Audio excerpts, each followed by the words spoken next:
नमस्कार। ईश्वर की कृपा हमें जीवन में पग पग पर मिलती है, परंतु हम उसका एहसास नहीं करते और हम प्रभु से रात दिन अपनी इच्छा पूर्ति की मांग करते रहते हैं। परंतु जो इच्छाएं उसकी कृपा से पूरी हुई, हम उसकी उस कृपा के लिए उसे धन्यवाद तक नहीं देते। जबकि चाहिए तो यह कि हम प्रतिदिन सुबह उठते ही उसे धन्यवाद दें, उसे याद करें। ईश्वरीय आस्था से ही जुड़ी एक अन्य घटना आप लोगों के समक्ष मैं व्यक्त कर रही हूँ, जिसमें प्रभु कृपा से ही मुझे एवं मेरे बच्चे को जीवन दान मिला। मुझे बचपन से ही उल्टियाँ बहुत होती थी। थोड़ा भी बुखार होने से उल्टी शुरू हो जाती। ऐसी स्थिति में जब मैं गर्भावस्था में थी तो मुझे बहुत ही उल्टियाँ होती थी। शुरू में 3 माह तो बुरी तरह उल्टियाँ होती रही। कई बार अस्पताल में भर्ती होना पड़ा और पानी बराबर चढ़ता था। एक बार तो लगातार 7-8 दिनों तक भर्ती हुई, क्योंकि इंजेक्शन, दवाई, पानी चढ़ाना आदि सब के बावजूद उल्टी बंद होने का नाम न लेती थी। हर दिन पानी चढ़ाया जाते रहा।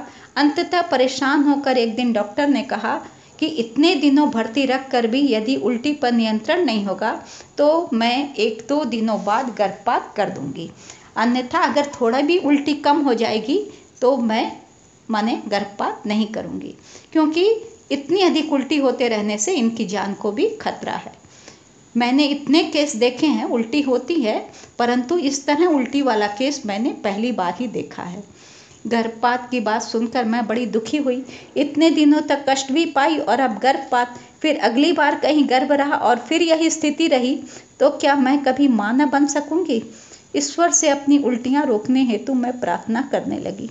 माँ ने भी मुझे समझाया कि बेटा, किसी भी तरह कष्ट पाकर और मन पे संयम रखकर ईश्वर से प्रार्थना कर कि उल्टी ना हो, और हो भी तो कम हो और एक बच्चे को जन्म दे ले बेटा।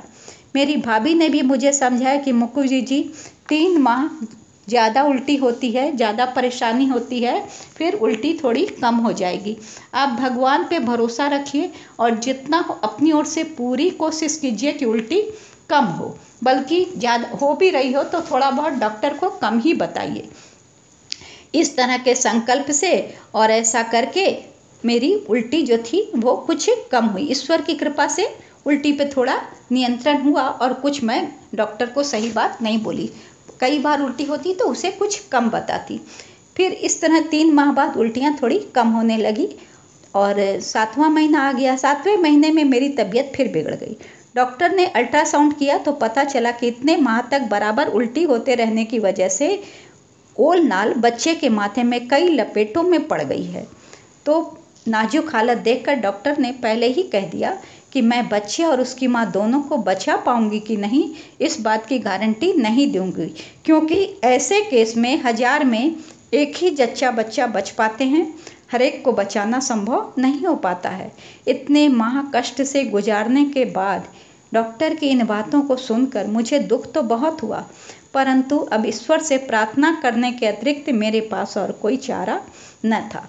मैं बराबर अपने बच्चे के लिए और अपने जीवन रक्षा के लिए ईश्वर से प्रार्थना करने लगी। ईश्वर कृपा से मेरा बच्चा जन्मा। ठीक है, वो शुरू में जिस समय पैदा हुआ बहुत ज़्यादा कमज़ोर और स्वस्थ था। उसे कई घंटों तक डॉक्टरों ने अपनी देख रेख में रखा और उसके बाद मुझे सौंपा।